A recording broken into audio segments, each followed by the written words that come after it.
নমস্কার বন্ধুরা, welcome to cricket and football hub. তো বন্ধুরা, এই ভিডিওতে তোমাদের মধ্যে বেশ কয়েকটা গুরুত্বপূর্ণ আপডেট নিয়ে আলোচনা করার আছে। সেহেতু এই ভিডিওটা একটু না স্কিপ করে তোমাদের পুরোটা দেখার অনুরোধ থাকলো। আর তোমরা যারা আমাদের এই চ্যানেলে প্রথমবার এসেছো তারা কিন্তু অবশ্যই আমাদের এই ভিডিওতে একটা লাইক দিয়ে আমাদের এই চ্যানেলটাকে তোমরা সাবস্ক্রাইব করে রেখো, কারণ তুমি কিন্তু এখানে তোমাদের প্রিয় দলের সমস্ত রকম খেলার খবর সবার আগে পেয়ে যাবে। তো চলো আর দেরি না করে আজকের ভিডিওর মেন টপিকগুলো নিয়ে আলোচনা শুরু করা যাক। তো বন্ধুরা, তোমরা জানো গতকাল আইএসএল মঞ্চে নিজেদের তৃতীয় ম্যাচে ইস্টবেঙ্গল দল মুখোমুখি হয়েছিল জামশেদপুর এফসির বিরুদ্ধে, এবং এই জামশেদপুর এফসি ম্যাচে ইস্টবেঙ্গলের জয়ের রথকে কিন্তু থামিয়ে দিল ওয়েন কোয়েলের দল। গতকালের ম্যাচের প্রথম থেকেই দুটি দলই কিন্তু মরিয়া ছিল এই ম্যাচ থেকে জয় তুলে নিতে। কখনও ইস্টবেঙ্গল তারা অ্যাটাকের ঝড় তুললে পরক্ষণেই কিন্তু জামশেদপুর এফসি তারাও কিন্তু অ্যাটাক গড়ে তোলে। প্রথমার্ধের 40 মিনিটের মাথায় এডমুন্ড দুর্দান্ত একটা গোল করে ইস্টবেঙ্গলকে 1-0 গোলে এগিয়ে দিলেও দ্বিতীয়ার্ধের 61 মিনিটের মাথায় স্টিভেন এজের দুর্দান্ত একটা গোলে সমতায় ফেরে জামশেদপুর এফসি। তবে তারপরই আবার দুটো দলই বেশ কিছু আক্রমণ করলেও ম্যাচের একদম শেষের দিকে মাদিথালালের দুর্দান্ত একটা ডিফেন্স চেরা পাস থেকে ইস্টবেঙ্গলের জালে বল জড়িয়ে দেয় রেইতে চিকাওয়া। আর এই গোলের সুবাদেই গতকাল 2-1 গোলের ব্যবধানে ইস্টবেঙ্গলের জয়ের রথকে কিন্তু থামিয়ে দিল জামশেদপুর এফসি। তো গতকালের ম্যাচে ইস্টবেঙ্গলের মিডফিল্ডে সাউল ক্রেসপোর অভাবটা কিন্তু খুবই লক্ষ্য করা গেল। ম্যাচের আগের দিন সাউল ক্রেসপোকে নিয়ে কোচ অস্কার বুরজন তিনি প্রেস কনফারেন্সে আসলেও ম্যাচ ডের স্কোয়াডে কিন্তু দেখা যায়নি সাউল ক্রেসপোকে। না জানি কোন অজ্ঞাত কারণে সাউল ক্রেসপোকে দলে রাখছেন না কোচ অস্কার বুরজন, আর সেই খেসারতটাই কিন্তু গতকালের ম্যাচে দিতে হলো ইস্টবেঙ্গলকে। এর পাশাপাশি এবার ইস্টবেঙ্গলের নতুন স্ট্রাইকার অ্যান্টনকে গতকালের ম্যাচে শুরুর থেকে মাঠে নামানো হলেও তার পারফরমেন্স কিন্তু গতকালের ম্যাচে তেমন একটা নজর কাড়া হয়নি। তবে আবার অ্যান্টনের পারফরমেন্স নিয়ে বিচার করার সময়ও কিন্তু এখনও আসেনি। আরও 2-3টে ম্যাচ গেলে তারপরে কিন্তু বোঝা যাবে এই অ্যান্টনের সাইনিংটা ইস্টবেঙ্গলের জন্য কতটা এফেক্টিভ হয়েছে। তবে সবথেকে উল্লেখযোগ্য বিষয় হলো যে জেরিকে ঢাকঢোল পিটিয়ে ইস্টবেঙ্গল নিজেদের দলে সই করালো, সেই জেরিরই কিন্তু লাল হলুদ জার্সিতে এখনও অভিষেক ঘটানো হলো না। যেখানে নন্দকুমার জঘন্য পারফরমেন্সের পরেও দলে জায়গা করে নিচ্ছে, সেখানে দাঁড়িয়ে জেরিকে কেন এখনও মাঠে আনছেন না কোচ অস্কার বুরজান সেটাই কিন্তু পরিষ্কার নয়। প্রথম 2 ম্যাচে তুলনামূলক সহজ প্রতিপক্ষের বিরুদ্ধে বড় ব্যবধানে জয় পেয়ে লাল হলুদ সমর্থকরা চলতি মরশুমের লিগে যে সফলতার অর্জন করার স্বপ্ন দেখেছিল, সেই স্বপ্নে কিন্তু রীতিমতন গতকাল আঘাত হেনে দিয়ে গেল ইস্টবেঙ্গলের প্রাক্তনী মাদিথালালের দল। ইস্টবেঙ্গলের আবার পরবর্তী ম্যাচ রয়েছে আগামী 5 তারিখ এফসি গোয়ার বিরুদ্ধে।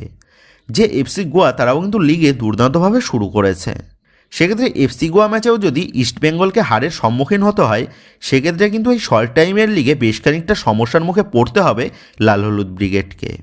যার ফলে দলে Naorem Mahesh Singh, Kevin Sibille, Jerry, Saul Crespo এই সমস্ত প্লেয়ারদের যত তাড়াতাড়ি ফেরানো সম্ভব ততই কিন্তু মঙ্গল ইস্টবেঙ্গলের জন্য। তো যাই হোক, গতকাল ম্যাচ হেরে ইস্টবেঙ্গল তারা বর্তমানে পয়েন্টস টেবিলের 3 ম্যাচে 6 পয়েন্ট নিয়ে তৃতীয় স্থানে রয়েছে। যদিও বা আজকের ম্যাচের পর এই তৃতীয় স্থান থেকে কিন্তু আরও 1 থেকে 2 ধাপ নেমে যেতে হবে ইস্টবেঙ্গলকে। সেক্ষেত্রে আবারও পয়েন্টস টেবিলের ওপরের দিকে উঠে আসতে আগামী ম্যাচগুলোতে কোন পরিকল্পনা আটেন কোচ অস্কার বুরজন সেই দিকেই কিন্তু আমাদের নজর থাকবে।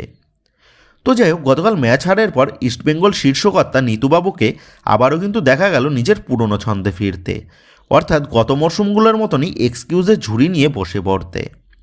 ম্যাচ শেষে নিতুবাবু বলেন তাদের এই ম্যাচ হারের পেছনে অন্যতম ভূমিকা হচ্ছে ম্যাচ রেফারির। তবে আবার গত 2 ম্যাচে যখন ইস্টবেঙ্গল জয় পেয়েছিল তখন কিন্তু আবার নিতুবাবুর মুখ থেকে রেফারিংয়ের বিরুদ্ধে কোনো রকম মন্তব্য শোনা যায়নি, কিন্তু যখনই ম্যাচ হারলো তারপরে কিন্তু রেফারিং নিয়ে ক্ষোভ প্রকাশ শুরু করলেন নিতুবাবু। এর পাশাপাশি আরও একটা অদ্ভুত মন্তব্যও কিন্তু গতকালের ম্যাচ শেষে শোনা গেল নিতুবাবুর মুখ থেকে। তো নিতুবাবু গতকাল ম্যাচ শেষে বলেন আমাদের 4 থেকে 5টা প্লেয়ার রোজা করছে, যার ফলে তারা সকলেই ম্যাচের মধ্যে টায়ার্ড হয়ে পড়ছে, যার এফেক্টটা খেলার পারফরমেন্সে দেখা গেছে। আর নিতুবাবুর মতনই এই একই সুর কিন্তু গতকাল শোনা গেল কোচ অস্কার বুরজনের মন্তব্যতেও। তবে এর পাশাপাশি তারা আরও বলেন পরবর্তী ম্যাচে দলের পারফরমেন্স ভালো হবে। তো এই বিষয়ে কোচ অস্কার বুরজন এবং নিতুবাবুর উদ্দেশ্যে বলবো, আমি যতদূর জানি 5 তারিখের আগে রোজা শেষ হচ্ছে না। সেক্ষেত্রে 5 তারিখের ম্যাচেও তো দলের সেই সমস্ত প্লেয়াররা টায়ার্ড থাকবে।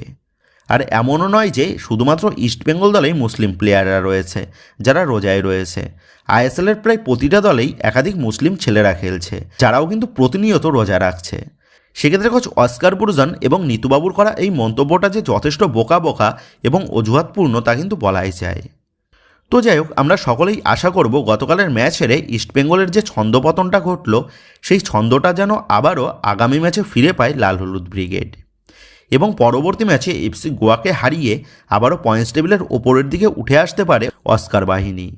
তবে গতকাল ইস্টবেঙ্গলের ম্যাচ হারাতে সবথেকে বড় লাভটা হলো মোহনবাগানের জন্য, কারণ এমনিতেই ইস্টবেঙ্গল দল তারা মোহনবাগানের থেকে 3 গোলের ডিফারেন্স নিয়ে এগিয়েছিল।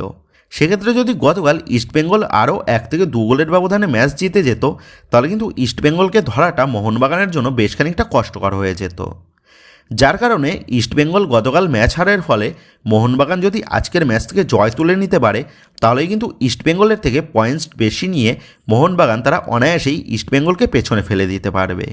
আর গতকাল ইস্টবেঙ্গলের ম্যাচ হারের পর এই একটা বড় অ্যাডভান্টেজটাই কিন্তু পেয়ে গেল মোহনবাগান। তো বর্তমানে মোহনবাগান দল তারা 2 ম্যাচে 6 পয়েন্ট নিয়ে পয়েন্টস টেবিলের 4র্থ স্থানে রয়েছে। অপরদিক দিয়ে জামশেদপুর এফসি তারা কিন্তু 3 ম্যাচে 9 পয়েন্ট নিয়ে পয়েন্টস টেবিলের শীর্ষস্থানে রয়েছে। আর মোহনবাগান এবং জামশেদপুর এফসি এই 2 দলেরই গোল ডিফারেন্স 4টে করে। সেক্ষেত্রে আজ মোহনবাগান দল যে কোনো ব্যবধানে ম্যাচ জিততে পারলেই মোহনবাগান তারা কিন্তু লিগ শীর্ষে চলে যাবে। তবে আজকের ম্যাচে মোহনবাগানের জন্য যে বড় টার্গেটটা থাকবে তা হলো জয়ের পাশাপাশি একটা বড় মার্জিনে গোল তুলে নেওয়া, কারণ এই শর্ট টাইমের লিগে শেষ পর্যন্ত গিয়ে এই গোল ডিফারেন্সটাই কিন্তু একটা এক্স ফ্যাক্টর হয়ে দাঁড়াতে পারে চ্যাম্পিয়নশিপের লড়াইয়ে। সেক্ষেত্রে আজকের ম্যাচটা কিন্তু মোহনবাগানের জন্য একটা বড় চ্যালেঞ্জিং ম্যাচ হতে চলেছে। তো তোমরা জানো আজ মোহনবাগান দল সন্ধ্যে 7:30 থেকে নিজেদের ঘরের মাঠে মুখোমুখি হতে চলেছে বাংলার আরেক প্রধান তথা মোহামেডান স্পোর্টিংয়ের বিরুদ্ধে। যে মোহামেডান স্পোর্টিং তারা চলতি মরশুমে নিজেদের তরুণ স্বদেশি ব্রিগেড নিয়ে লিগে অংশগ্রহণ করেছে এবং গত 2 ম্যাচের মধ্যে 2 ম্যাচেই হারের মুখ দেখতে হয়েছে মোহামেডান স্পোর্টিংকে। আর ধারেও ভারে এই মোহামেডান স্পোর্টিংয়ের তুলনায় বেশ খানিকটা এগিয়েও কিন্তু রয়েছে মোহনবাগান দল, যার ফলে এমন একটা ভাইটাল টাইমে এই মোহামেডান স্পোর্টিংয়ের বিরুদ্ধে ম্যাচটা একটা বাড়তি অ্যাডভান্টেজ কিন্তু এনে দিতে পারে মোহনবাগান দলের জন্য। তবে আমাদের এটাও মাথায় রাখতে হবে গত 2 ম্যাচের নিরিখে মোহামেডান স্পোর্টিংয়ের পারফরমেন্স যতই দুর্বল হোক না কেন আজকের ম্যাচে মোহামেডান স্পোর্টিং তারা কিন্তু যথেষ্ট চেষ্টা করবে মোহনবাগানকে আটকে দেওয়ার, যার ফলে আজকের ম্যাচে মোহনবাগান দলের প্লেয়ারদের কোনোরকম ওভার কনফিডেন্স বা ছোটোখাটো ভুল করলে কিন্তু চলবে না এবং মোহনবাগান দলের আপফ্রন্টের প্লেয়ারদের কাছে যে সমস্ত গোলের সুযোগগুলো আসবে সেই প্রতিটা সুযোগ থেকেই গোলের দরজা খোলার চেষ্টা কিন্তু করতে হবে জেমি ম্যাকলারেন, দিমিত্রি পেট্রাটসদের। তো যাই হোক, এবার যদি এই ম্যাচের লাইভ টেলিকাস্টের বিষয় নিয়ে কথা বলা যায় তো তোমরা জানো মোবাইলের মাধ্যমে তোমাদের খেলা দেখার সুবিধার্থে আমরা কিন্তু তোমাদের জন্য মোহনবাগানের গত 2 ম্যাচের ম্যাচ লিঙ্ক দিয়ে দিয়েছিলাম। আর ঠিক সেই মতনভাবেই আজকের ম্যাচেরও কিন্তু ম্যাচ লিঙ্ক আমরা তোমাদের জন্য দিয়ে দেব ম্যাচটা চালু হওয়ার 2 থেকে 3 মিনিট আগে এই ভিডিওর পিন কমেন্টে, যে লিঙ্ক থেকে তোমরা কিন্তু অনায়াসেই আজকের ম্যাচটা বিনামূল্যে দেখতে পেয়ে যাবে। তবে বিনামূল্যে খেলা দেখার জন্য তোমাদের যে কাজটা করতে হবে তা হলো আমাদের এই ভিডিওতে একটা লাইক দিয়ে যারা এখনও পর্যন্ত আমাদের চ্যানেলটাকে সাবস্ক্রাইব করোনি তারা কিন্তু অবশ্যই আমাদের চ্যানেলটাকে সাবস্ক্রাইব করে নিও, কারণ চ্যানেলটা সাবস্ক্রাইব করলেই তোমরা বিনামূল্যে ম্যাচ দেখার সমস্ত ব্যবস্থার পাশাপাশি আইএসএলে তোমাদের প্রিয় দলের সমস্ত রকম লেটেস্ট আপডেটগুলো তোমরা কিন্তু আমাদের এই চ্যানেল থেকেই পেয়ে যাবে। সেক্ষেত্রে আর দেরি কিসের, যারা এখনও পর্যন্ত আমাদের চ্যানেলটাকে সাবস্ক্রাইব করোনি তারা এখনই আমাদের চ্যানেলটাকে সাবস্ক্রাইব করে আমাদের পরিবারের সাথে যুক্ত হয়ে যেও।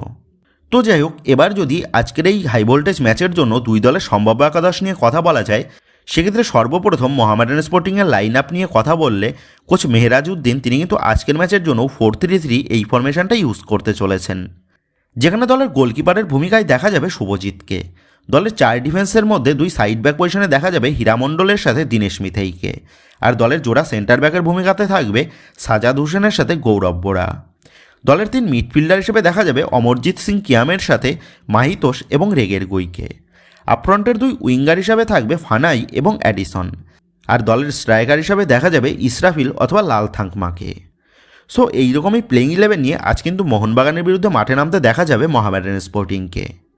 অপরদিক দিয়ে মোহনবাগানের সম্ভাব্য একাদশ নিয়ে কথা বললে কোচ সার্জিও লোবেরা তিনি কিন্তু মোস্ট প্রবাবলি তার গত 2 ম্যাচের উইনিং প্লেইং 11 নিয়েই আজও কিন্তু মাঠে নামতে পারেন। সেক্ষেত্রে 4-2-3-1 ফরমেশনে গোলকিপারের ভূমিকায় আজকের ম্যাচেও দেখা যাবে বিশাল কায়েতকে। দলের 4 ডিফেন্ডার হিসেবে দেখা যাবে সুভাশিস বোস, তেকচাম অভিষেক সিং, অ্যালবার্টো রড্রিগেজ এবং মেহতাব সিংকে। দলের জোড়া মিডফিল্ডারের ভূমিকাতে থাকবে আপুইয়ার সাথে অনিরুদ্ধ থাপা। আপফ্রন্টের 2 উইঙ্গার হিসেবে দেখা যাবে রবসন রবিনোর সাথে লিস্টন কোলাসোকে, আর দলের অ্যাটাকিং মিডফিল্ড পজিশনে থাকবে দিমিত্রি পেট্রাটস এবং স্ট্রাইকার হিসেবে দেখা যাবে জেমি ম্যাকলারেনকে। সো মোস্ট প্রবাবলি এমনই লাইন আপ নিয়ে আজ কিন্তু মাঠে নামতে পারে মোহনবাগান দল। তবে কোচ সার্জিও লোবেরা তিনি কিন্তু দলে বেশ কিছু পরিবর্তনও আনতে পারেন। যেমন ধরো আমায় রানওয়ার্ডে, Tom Aldred, Deepak Tangri, Manvir Singh, Jason Cummings এই সমস্ত প্লেয়ারদেরকেও আজ কিন্তু প্রথম একাদশে শুরু করানো যেতেই পারে, যদিও বা তার চান্সটা কিন্তু খুবই কম। তবে আজকের প্রথম একাদশে যাদেরকেই ব্যবহার করা হোক না কেন, দলের মূল মন্ত্র থাকবে আজকের ম্যাচ থেকে একটা বড় ব্যবধানে জয় তুলে নিয়ে আসা এবং একটা বড় গোল ডিফারেন্ট নিয়ে পয়েন্টস টেবিলের শীর্ষস্থান দখল করা। তো বন্ধুরা, তোমাদের কি মনে হয় মোহনবাগান কি পারবে আজকের ম্যাচে একটা বড় ব্যবধানে জয় তুলে নিয়ে লিগ শীর্ষে যেতে? এই বিষয়ে তোমাদের মতামতটা অবশ্যই কিন্তু নিচে কমেন্ট করে জানিয়ে দিও। তো যাই হোক, এবার লাস্ট আপডেটটা বেরিয়ে আসছে মোহনবাগান দলের আরেক সফল কোচ তথা হোসে মলিনাকে নিয়ে। তো গত মরশুমে মোহনবাগান দলকে বেশ সফলতা দেওয়ার পরেও দলের বেশ কিছু আভ্যন্তরীণ সমস্যার কারণে মোহনবাগান দল থেকে বিদায় নিতে হয় এই স্প্যানিশ কোচ হোসে মলিনাকে। তবে গতকাল যেমনটা লেটেস্ট আপডেট জানা গেছে, কোচ হোসে মলিনা তিনি কিন্তু মোহনবাগান দল ছাড়ার পর তিনি বর্তমানে যোগ দিয়েছেন হন্ডুরাসের জাতীয় দলের হেড কোচের পদে, যে হন্ডুরাস যারা বর্তমানে ফিফা র্যাঙ্কিংয়ে 65 নম্বর স্থানে রয়েছে। তো এই হন্ডুরাস দলেরই হেড কোচের পদে যোগ দিয়েছেন কোচ হোসে মলিনা, এবং তিনি এই দলের সাথে যোগ দিয়েই তিনি জানিয়েছেন তার মূল লক্ষ্য 2030 বিশ্বকাপে হন্ডুরাসকে কোয়ালিফাই করানো। সেক্ষেত্রে কোচ হোসে মলিনার কোচিং জীবনের নতুন অধ্যায়ের জন্য আমাদের সকলের তরফ থেকে তাকে কিন্তু অনেক শুভেচ্ছা রইল। তো যাই হোক বন্ধুরা, এই ভিডিওতে এই গুরুত্বপূর্ণ আপডেটগুলো নিয়েই তোমাদের মধ্যে আলোচনা করার ছিল। তো আশা করি ভিডিওটা তোমাদের ভালো লেগেছে। তো যদি ভিডিওটা ভালো লেগে থাকে তাহলে ভিডিওতে লাইক দিয়ে চ্যানেল সাবস্ক্রাইব করে পাশে থাকা বেল আইকনটা অবশ্যই প্রেস করে দিও। তো বন্ধুরা, এই ভিডিওটা এটুকুই ছিল। তো আসি বন্ধুরা, দেখা হচ্ছে পরের ভিডিওতে।